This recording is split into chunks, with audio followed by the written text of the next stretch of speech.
Brooklyn Village Church. It's great to have you with us this morning. You know, it actually feels like spring is in the air. That's wonderful. Maybe we'll finally be able to say goodbye to this very difficult and unusual winter that we've all experienced. We really need some spring around here right now. If this is your first time joining with us, we especially welcome you. Why don't you drop us a line at hello@brooklynvillagechurch.com. We would love to get to know you a little better. BVC is a wonderful community of people, and I know you'll enjoy meeting them. Before I introduce our service today, I have a few announcements. First of all, throughout this pandemic, BVC has tried very hard to be a blessing to those in need around us. We participate in a feeding program in downtown Toronto that feeds between 300 and 400 people a Saturday evening meal. This month, we've committed to providing the dessert and the drinks for one of those meals. We usually go down to Regent Park and help distribute the meal, but because of pandemic restrictions, the program has asked that we send money instead so that they can have the meal catered. It's safer that way. The meal is happening on Saturday, March 27th. If you want to make a donation, you can contact Janice, who heads up the Feed the Hungry program, and who is also our church bookkeeper at bookkeeper@brooklynvillagechurch.com. Over the last few weeks, we've been asking you to support Feed the Need Durham by dropping off food items or sending us a donation that we can forward on to this incredible organization that supplies many of the food banks in our area. The food banks, as you know, are stretched to their limits right now as people in our society, many of them are experiencing food insecurities.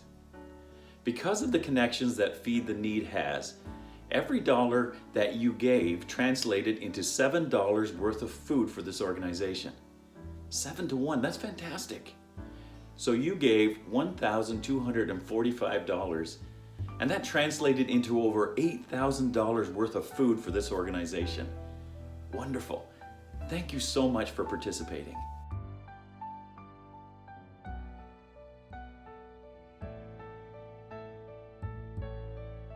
Today we continue on in our series entitled The Elephant in the Room, a series designed to look at some of the troubling social trends that have emerged because of COVID-19.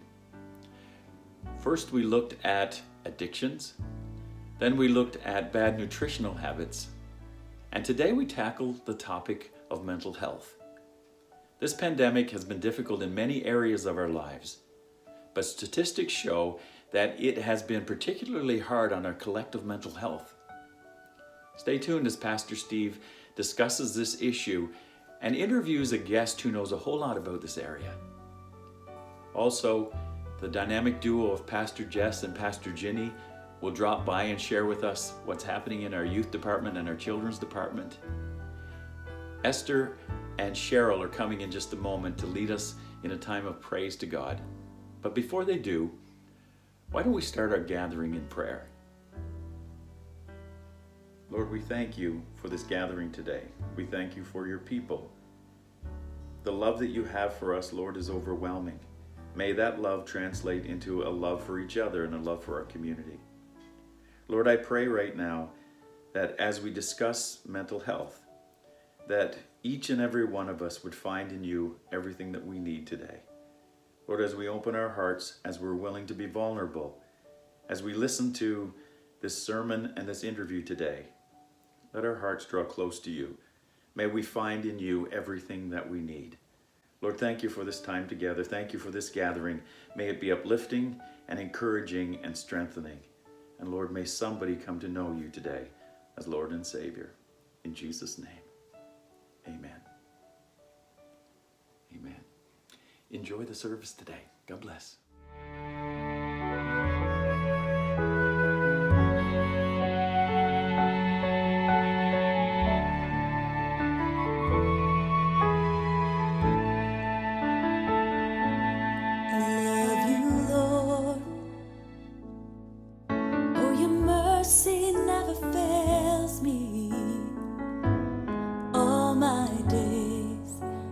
Held in your hand.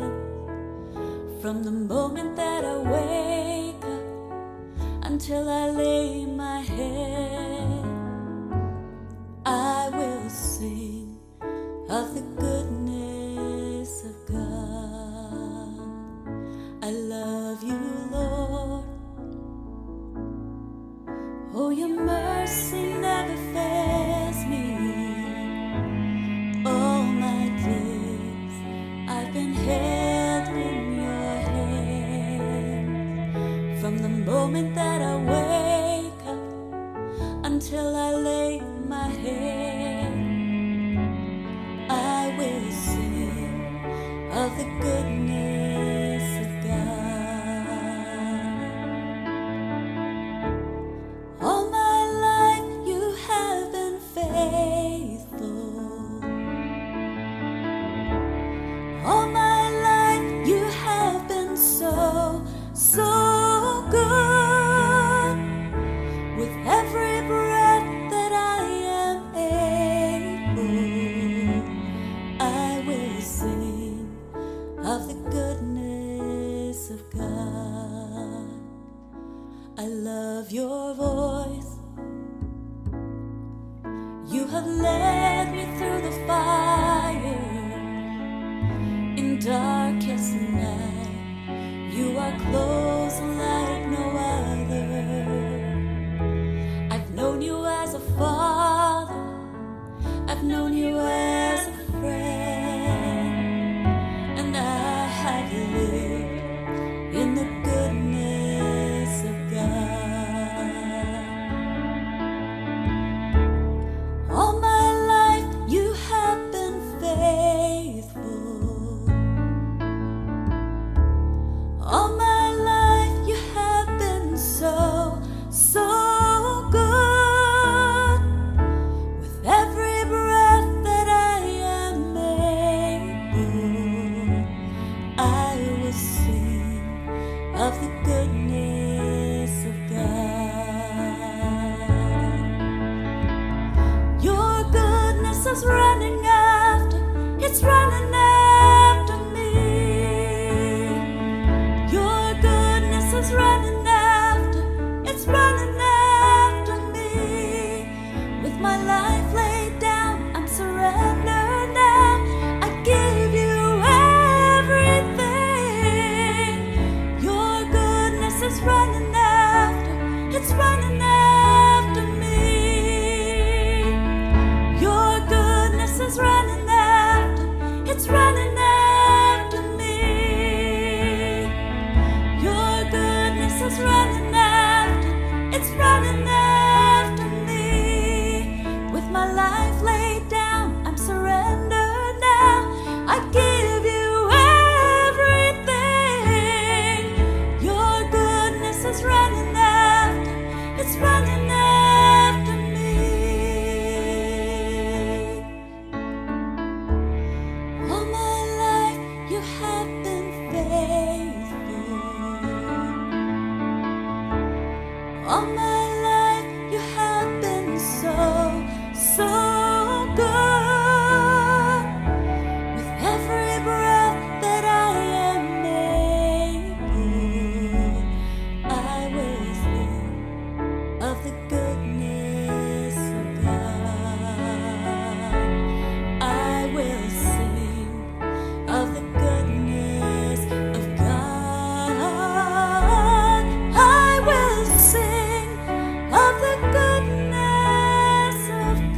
love thee because thou hast first loved me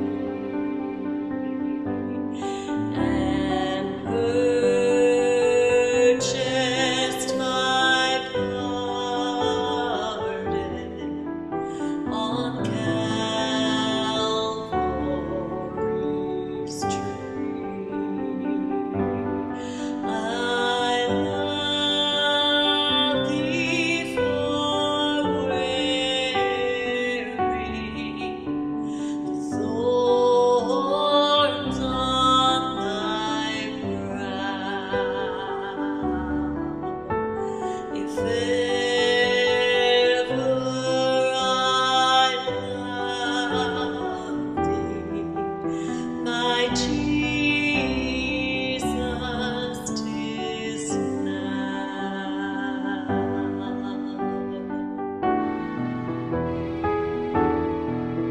I'll love thee in life, I will love thee in death, and praise thee as long as thou lendest me breath, and say when the death dew lies cold on my brow. If ever I love thee, my Jesus, 'tis now.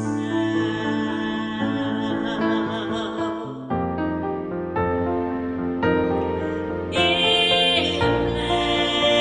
mansions of glory and endless delight, I ever adore thee. In heaven so bright, I'll sing with the glittering crown on my brow.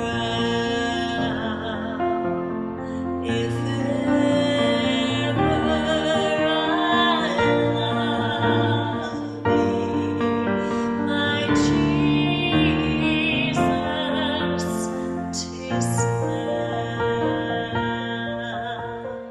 If ever I love thee, my Jesus, 'tis now.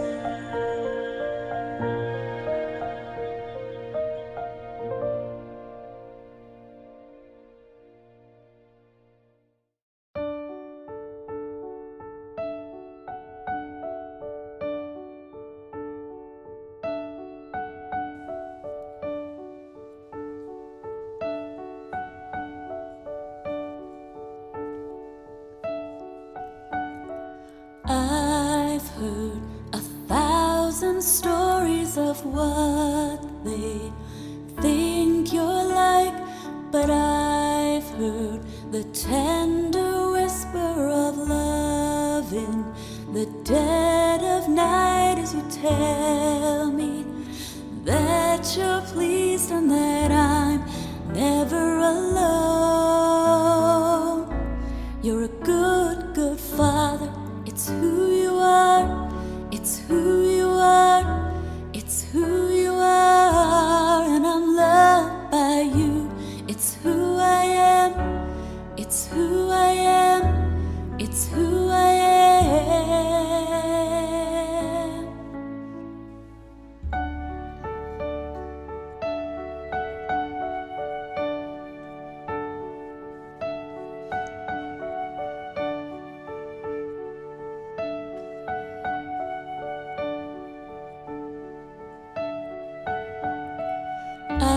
I've seen many searching for answers far and wide, but I know we're all searching for answers. Only you provide, because you know just what we need before we say a word. You're a good, good Father. It's who you are. It's who you are. It's who you are. And I'm loved by you. It's who I am. It's who I am. It's who I am. You are perfect in all of your ways. You are perfect in all of your ways. You are perfect in all of your ways to us. You are perfect in all of your ways. You are perfect in all of your ways. You are perfect in all of your ways to us. Love so undeniable, I can hardly speak. Peace so unexplainable, I can hardly think as you call me. Deeper still as you call me. Deeper still as you call me. Deeper still into love, love, love. You're a good, good Father. It's who you are. It's who you are.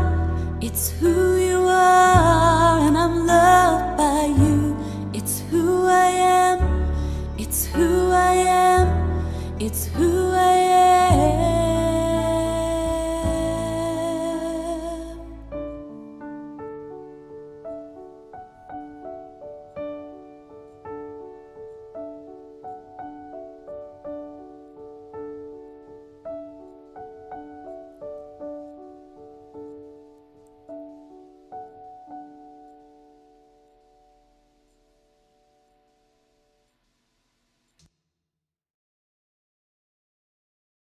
I'm Aria, and this is Riley. I want to tell you we are deeply loved. God loves us very much. In the Bible, Jesus told us about this love. I hope you have fun with your family. I love and miss you all. Bye! This is Riley. Bye! Riley, blow kisses. I miss you, BBC. Riley, look up here and blow kisses. Mwah. Finger kiss. Mwah, mwah. Thanks so much for your help, girls. All right, next week, March 28th, is our BVC Kids Zoom, and I hope that all of you are going to join us. If you're age 3 to 5, we are going to meet online at 10 a.m., and if you are 6 to 10, we are going to meet online at 10:30 a.m. I have a lot of great things planned for us to do together, and I hope that you will join me and all of your friends on Zoom next week. All right, that's it for me today. I hope all of you guys have a really great day, and we will meet you here next week. Hey Brooklyn Youth! This Friday at our virtual hangout, we are going to be talking about the Easter story. Join us for a short video series and a discussion on the great sacrifice that Jesus made for us. We also have our Easter celebration coming up on Friday, April 2nd. This is another event that we need you to sign up for because we're going to be delivering some supplies and goodies to your door if you're planning on attending. You can find the sign up in your inbox or parents on the Facebook group. Follow the sign up link there and get on the list before March 26th. If you have a youth in grade 5 to 12 and you'd like some more information about how to join Brooklyn Youth, please feel free to email me at youth@brooklynvillagechurch.com. Thanks everybody, have a great week, and we will see you on Friday.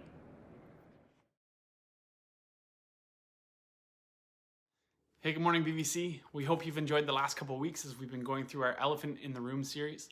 We've been looking at things that are practical, that are prevalent, that we should always be talking about, but I think they've just kind of been amplified throughout COVID. And so over the last couple of weeks, we've discussed addiction and nutrition, which I'd highly recommend taking some time to go back and check out on our YouTube channel if you missed them at all. It wasn't that long ago that we talked about mental health, which I think in our culture and in our church, we've been working to become more aware of in the last number of years, but COVID has shone a light on it in a whole new way for us.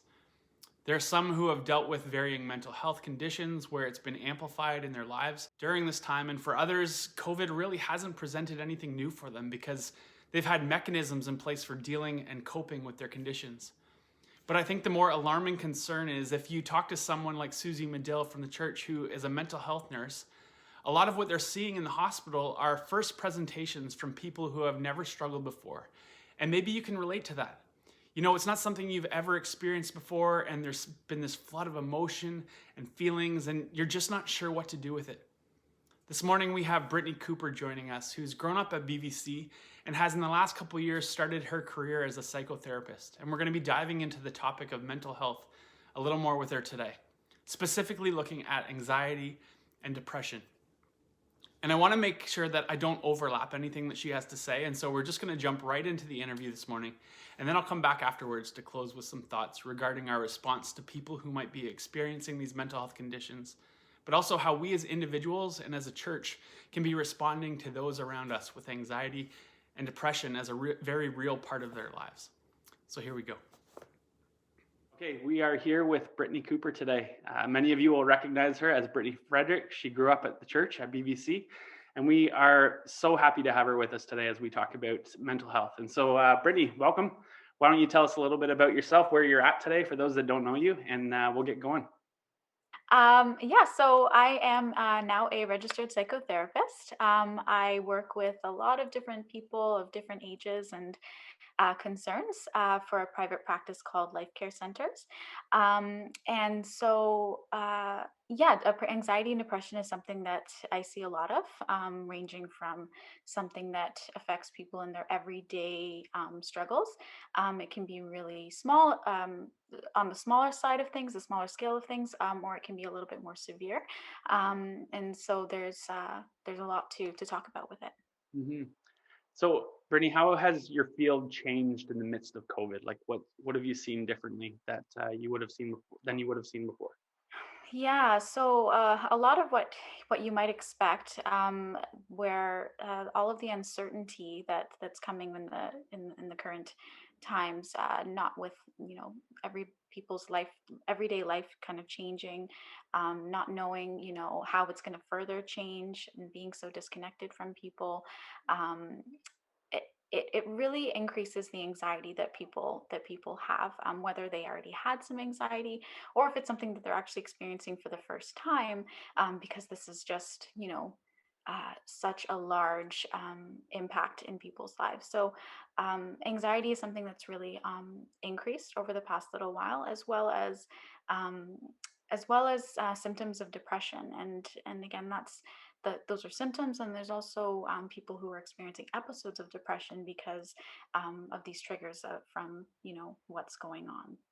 Being so disconnected, for example. That's one example, but being so disconnected or losing a job, for example, are things that really create an onset for those things. Right. So you kind of touched on anxiety and depression, which are often kind of mentioned under the umbrella of mental health. Do those two things make up mental health in general, or are there other things that would fall under that umbrella? Yeah, well, there's a lot that falls under mental health. I think typically anxiety and depression are the most commonly seen. There's something that they're terms that are actually also in our everyday vocabulary too, and so sometimes they're over identified as well. But they're very common. But there is other things under mental health in terms of the different types of issues a person might have with eating, with addictions, with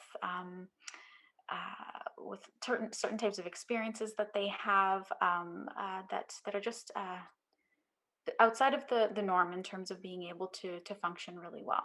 Okay. Now, would you be able to kind of define what we mean when we say anxiety or depression? Like, I know those are kind of like terms that get thrown around sometimes really loosely. So what do we mean if we're going to try to define those two things? Um, Depression can be one or more episodes in a person's life where they're experiencing things like low mood. They're not really enjoying things that they used to. It'll impact their energy levels, their eating, their sleeping, and then they'll have these particular patterns in how they're thinking and feeling, and how they're interpreting what's going on around them. There is diversity in that, so I don't want to be too specific in terms of saying exactly what that looks like. But generally, there are some changes. There are some changes there where they're experiencing those kind of characteristics. Whereas anxiety has different types. Overall, if we're talking about some of the general symptoms of anxiety, the person might struggle with this ongoing worry that's difficult for them to control. And it makes them extremely uncomfortable, both mentally and physically. And anxiety and depression both have both mental and physical components to them, which is something that people might sometimes have a hard time understanding. But uh, there's a physical feeling to them as well, and it makes it very, very uncomfortable for the person. Okay. Now, Yeah. would you typically see them surface together, or do people typically experience one or the other? The anxiety and depression are highly comorbid, and what that means is that they do commonly exist together. They have a lot of the same risk and vulnerability factors, and the expression of it can sometimes even look the same. Like it can kind of be hard to differentiate sometimes, even from a professional standpoint. It can be hard to differentiate at times. So it's common for someone to experience both or some of both at different times in their life. So um, one example would be, a person who struggles with, let's say, social anxiety, having a hard time with worrying about how they're perceived by other people. They feel a lot of anxiety, and then there's both kind of this burnout, which leads to feeling very low afterwards. It's kind of like you're racing, and then all of a sudden you're just like spent.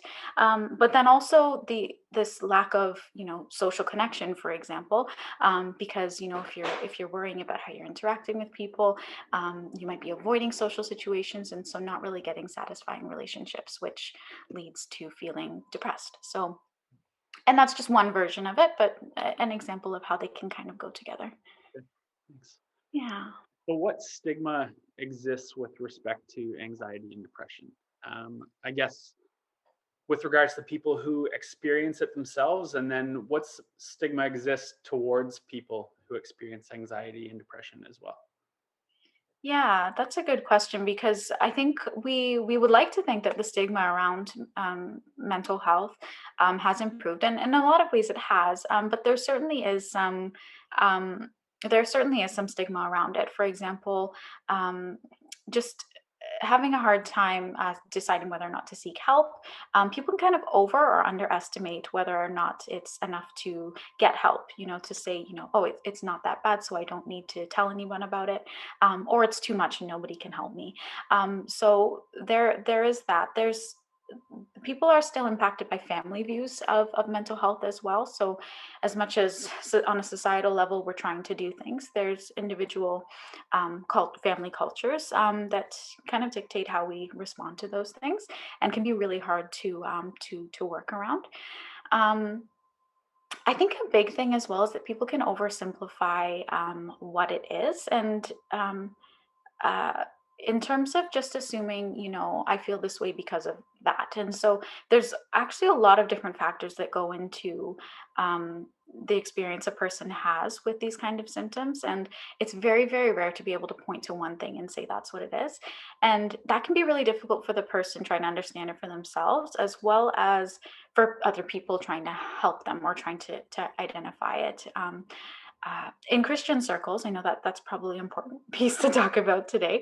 In Christian circles, there can be this view that maybe the person did something wrong, like they sinned, and that's why that they're experiencing that, or they just need to pray more, or they need to read their Bible more, and that's what's going to help. And that doesn't mean that God doesn't help in those with mental health.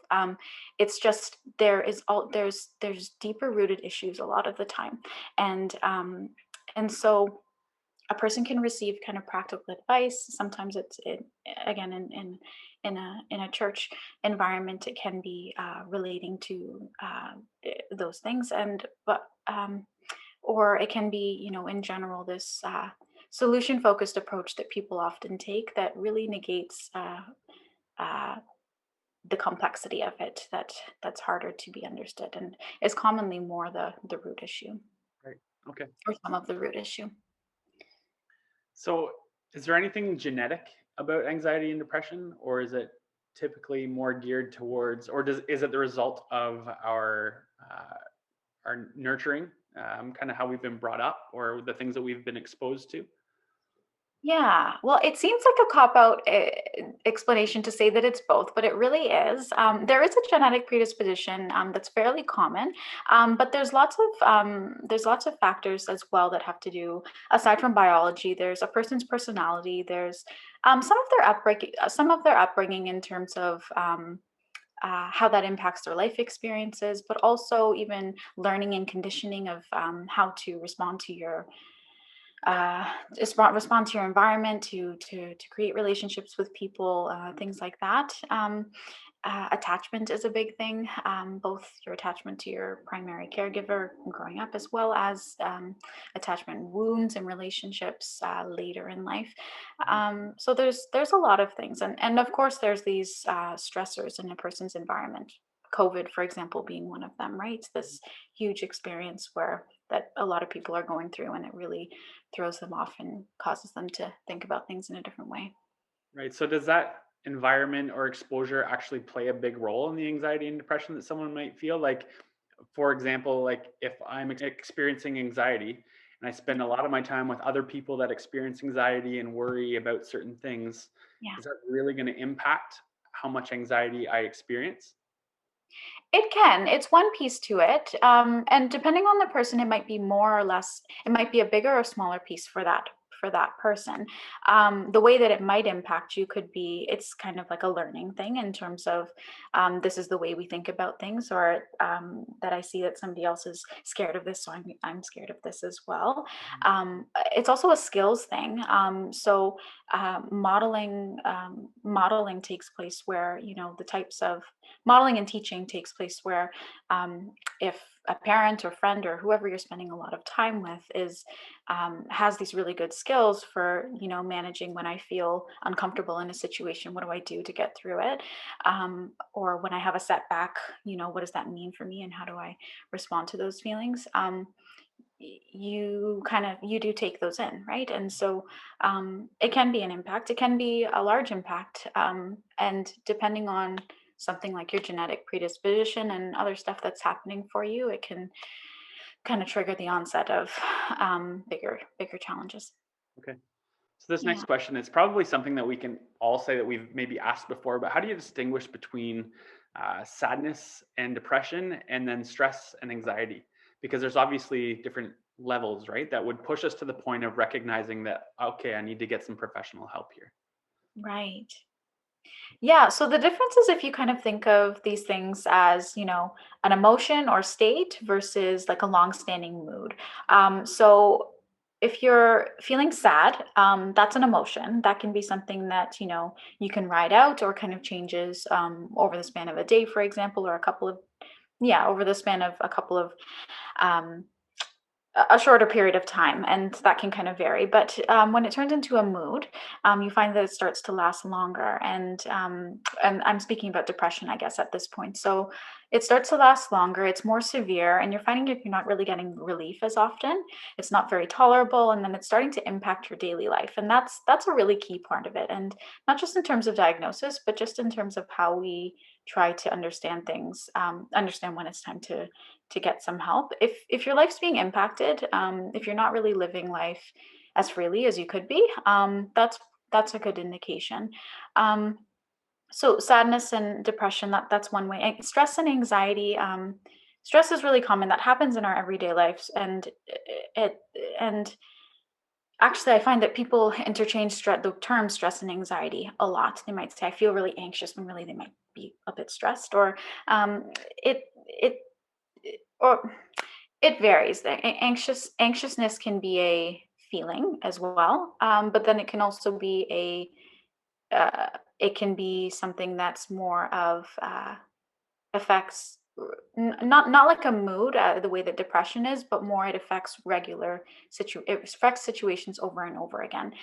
So you find that there's patterns of how you are functioning. So you're starting to a big thing with anxiety is avoidance. So you'll start to avoid the things that make you nervous, and so make you anxious. And so sorry, I'm saying that there's interchangeability with these words, and I use them myself too, right? It's just the language that we speak. But um, yeah, you find that you're avoiding things in the circumstance with anxiety, and it makes you really uncomfortable, um, to the point where you're missing opportunities. You're finding that you're just really unsatisfied, things like that.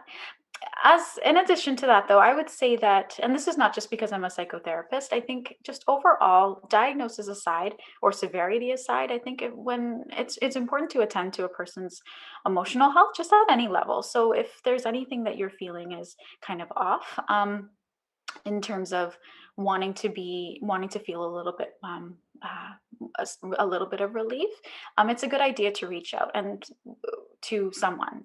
There's a lot that happens um, when we take these things in prayer, when we speak to people in our lives, and when we speak to a therapist, for example. So it's just health promoting, and I think biblically sound as well to be aware of these things even before they get to a level of being something of an illness or something like that. All right. So, as a Christian, as someone that lives my life in community with other people, rub shoulders with people all the time that experience anxiety and depression, but maybe haven't recognized that in themselves, Yeah. how do I address that with them? And then, Yeah. what are some steps that I should be taking as I journey with them? Yeah, I think the best thing that you can do to draw attention, and is the same thing that you would do to actually help the person, and that's basically just asking questions in like a really open way, showing the person that you're not judgmental or even assuming that they have a problem. Or that you're seeing a problem in them, but because there's messaging around that's very that can be very hurtful. So, asking the question if they're doing okay. You can ask if there's any way that you can help, or um, if they're feeling uncomfortable. You can try. You can try and problem solve with the person, but only if they ask you for help.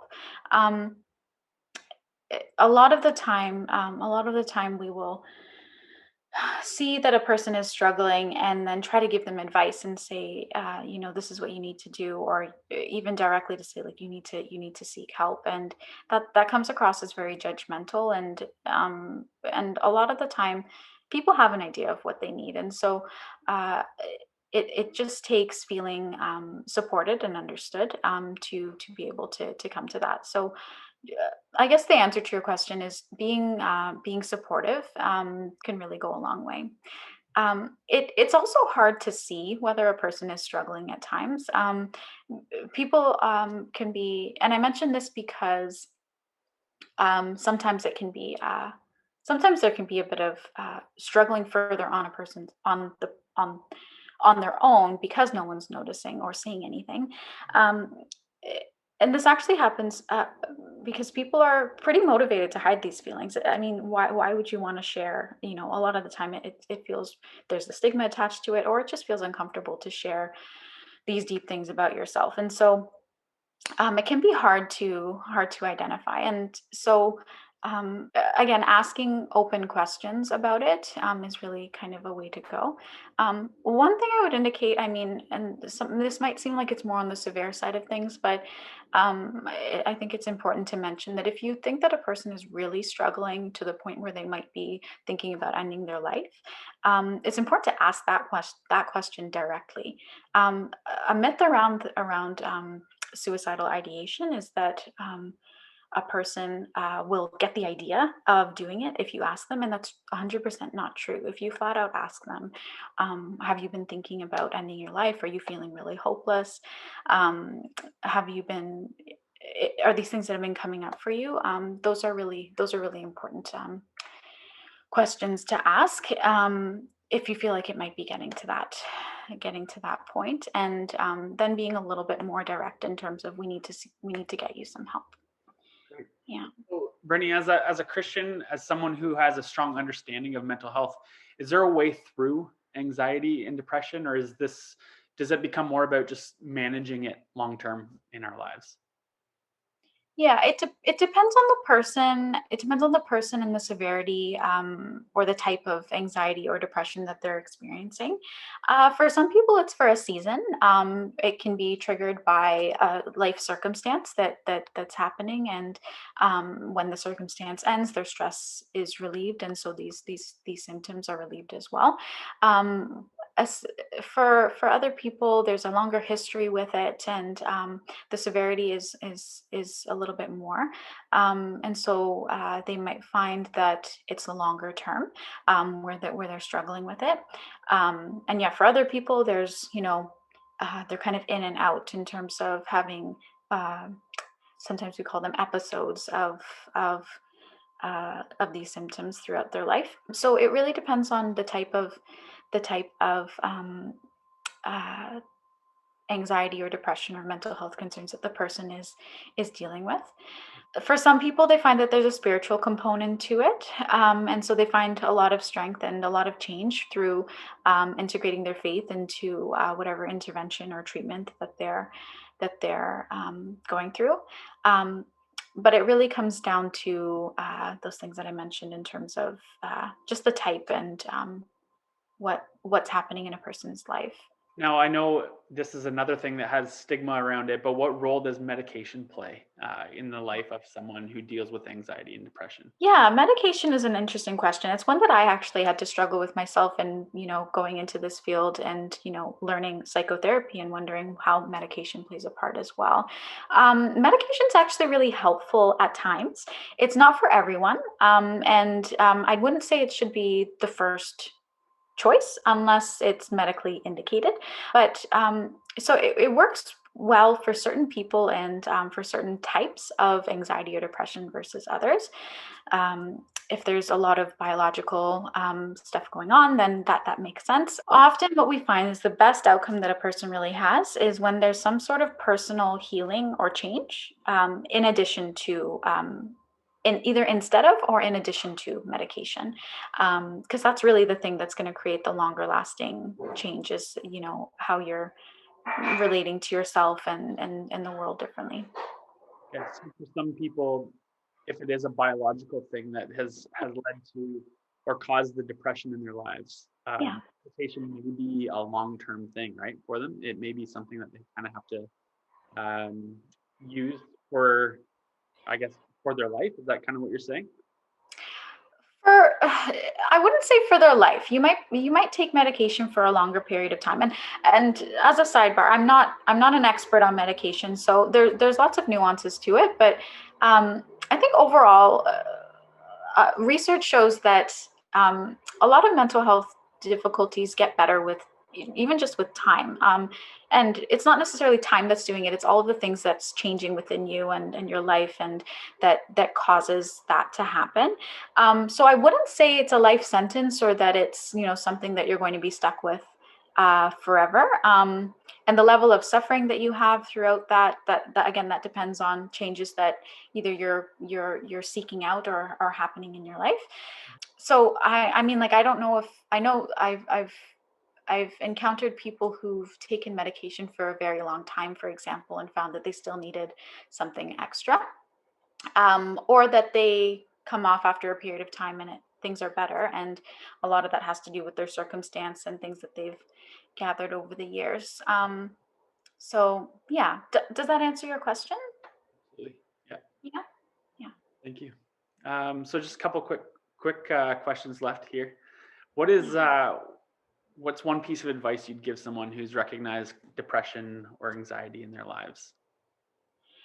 I would say the biggest thing would be to not either overestimate or underestimate what it takes in order to get support, and whether that's from your social circle or from a professional.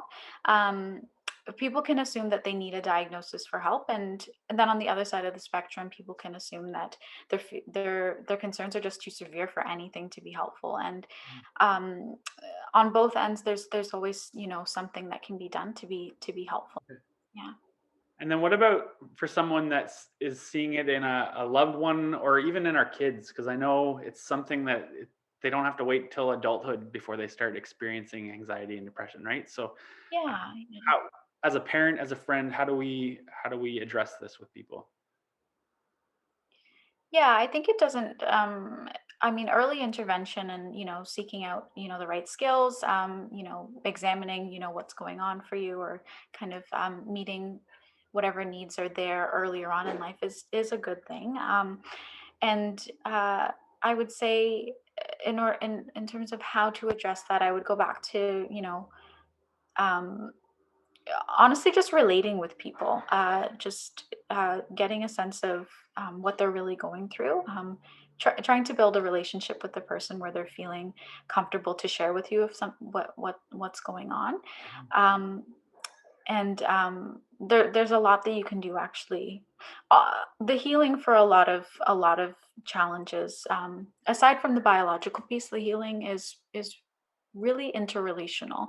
And I think we see that. I think that makes sense in terms of a relationship that a person has with God, and then also how they see that things change with other people. It sounds funny that I say that, for example, as to why somebody's struggling with anxiety. But if you think about it, there's a lot of self judgment there sometimes, or this need to be perfect, or perceived in a certain way, and those things come from relationships a lot of the time. So not always, but a lot of the time, there's stuff that can be done interpersonally that's really, really important. So just before we finish together here, is there anything else that you would feel is prevalent to discuss around this topic that maybe I haven't addressed in my questions today? I think we covered everything for today. I could go on for forever. I mean, I'm on maternity leave, and I was so eager to discuss this that I just had to take you up on this opportunity. All right, Brittany. So thanks so much for being with us today. We so appreciate your expertise and just taking some time with us to share and to share your heart as well. So we're so glad to see you, and we hope you have an awesome week. Awesome. You too. Thanks for having me. This is such an important topic for us to be talking about as a church on a couple levels, because gone are the days where the church says, just come to the altar so that we can pray for you. There's value in that, yes, but there has to be a balance, because the problem with that kind of theology is that people can be encouraged in the moment, but then they go away and they experience a trigger where the anxiety or depression starts to surface again without the practical knowledge of how to deal with it. And then they get delusioned towards God and even towards the church. And then this inevitably impacts how we relate to God and to others. Anxiety can lead to a lack of trust in God and uncertainty towards Him and other people in their lives. Depression can lead us to feel unlovable instead of knowing the truth, that we are loved, that we have hope, and that we are forgiven. For a Christian, these are really important for us to address in order to move through anxiety and depression, so that people can grasp so much of what Christianity is about. For someone who hasn't yet met Jesus, these could be the roadblocks that are keeping them from having any desire to even know Him. Galatians 6:2 says for us to carry each other's burdens, and in this way you will fulfill the law of Christ. So what is the law of Christ? Paul quotes these words of Jesus in chapter 5 and says the entire law is fulfilled in one word, and that is love. Love is the law of Christ, and while the context here is a little different than what we're talking about, the principle is the same. God's Spirit gives us the power to deal with these issues, but another way God allows us to experience who He is in our lives is by enabling us to love each other, to love one another, to carry each other's burdens, and ensuring that we don't feel like we're in this alone. The story of Job in Scripture is about a guy who has his entire life flipped upside down. He experiences loss in every kind of way, and some of the darkest days that you could ever imagine. And a verse that kind of haunts me when we think about our response to people experiencing darkness is Job's response to his so-called friends. Job 16, 1-2 says, "Then Job answered, I've heard many things like these. You are all miserable comforters." I don't know about you, but I don't want to be a miserable comforter. I want to be known for my love. I don't want to misdiagnose by telling someone they just need to pray harder or sing louder or believe that taking medication is a lack of faith. Instead, I want to recognize that God uses people and doctors and medication to bring healing. I don't want to deny or minimize their struggle by telling them they need to just get over it or they just need to put things in perspective because in the big picture, it's really not that bad. Instead, I want to meet them where they are and help carry their burdens and ensure that they know that they are loved in the midst of what they're experiencing and to never let them feel as though they are less than. I want to recognize that while loving them, I may not be equipped to help them walk through what they're experiencing and to watch for opportunities to encourage them to seek treatment, even if it means taking them to their first appointment or paying for their first session with a professional. I want to acknowledge that no matter what someone is going through, I believe God has the power to overcome it, even though overcoming might look different than what I've been told in the past. I'm not going to be a miserable comforter. As a community of faith, let's create a different kind of space than what people have experienced in the church. A community of people who are present in people's lives, who are ready to listen, and who are full of love. And I want to encourage you that if you are experiencing anxiety or depression in your life, whether it's been something you've been dealing with for a long time or if it feels new in the midst of COVID, I want to encourage you to be vulnerable, to let people know who care for you what you're experiencing. As Brittany kind of mentioned, there's not necessarily a point on the spectrum where it's like, okay, now I should talk to someone. If it's something you experience, you should talk about it. Why not get ahead of it by learning how to handle it before it becomes something bigger that impacts our lives? Vulnerability is important because without it, people aren't able to shoulder it with you and to pray with you. There's strength in vulnerability, and there's no shame because Colossians 2:14 tells us that our shame was nailed to the cross. As a church, let's make these commitments together this morning, that we're going to be a place where people know they don't have to suffer in silence, that we're going to be a place that offers tangible ways for people to get the help they need, and we're going to be a place that loves people the way Christ does. Now, we've gone a little longer than normal, and so I'm going to end it here. But if you'd like to read more on these topics, if you'd like to talk to someone, I've posted in the description below some great resources that Brittany has given us with regards to educating yourself, and then also some local contacts for counseling and crisis support. And as always, I'm here to talk, and if you'd like to connect with me, you can reach me by email at steve@brooklynvillagechurch.com.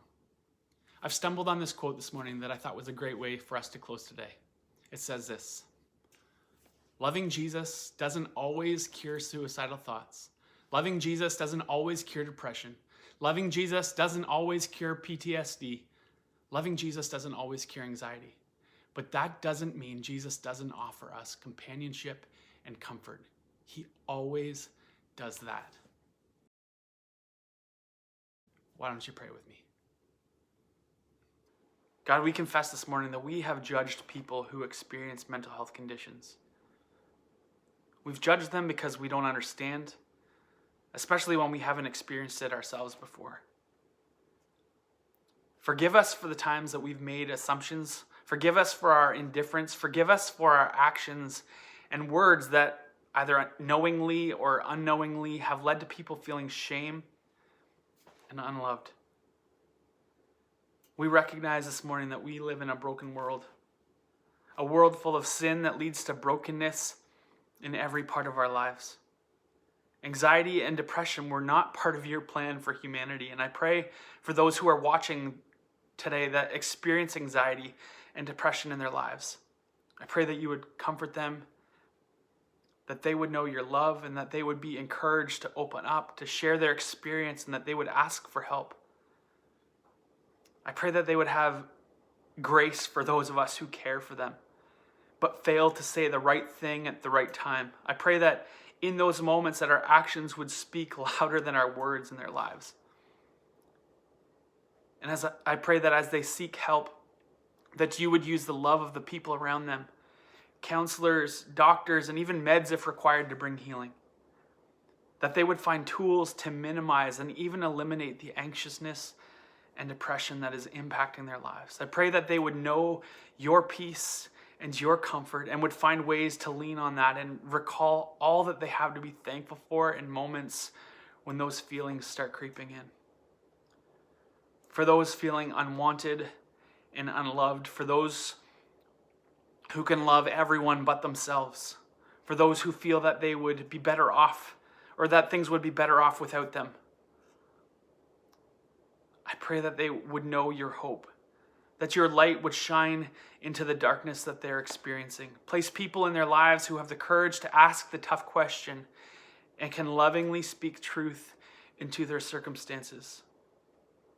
I thank you for the opportunity that we have to journey with people, to love them unconditionally. As Paul says in 2 Corinthians, I pray that we would be people who excel in grace. I pray that we wouldn't be so quick to judge or so ready to offer a quick fix, but that we would be invested in the lives of the people around us, that we would be known as people who are safe, who are maturing in wisdom as we have opportunities to point people towards you in our conversation, and that we would be known by our love. God, thank you for our time together today. Thank you for Brittany and her willingness to be with us and to share with us, Lord. I pray that we would have opportunities in the days ahead to use what we have learned in the lives of the people we're in relationship with. We ask all these things in your name. Amen. I hope this message provides a sense of comfort for those struggling. And I'd ask you to please share it with anyone that you know that could be helped by it. We love you guys. Thank you so much for being with us today. We hope you have an amazing week, and we'll see you back here next Sunday.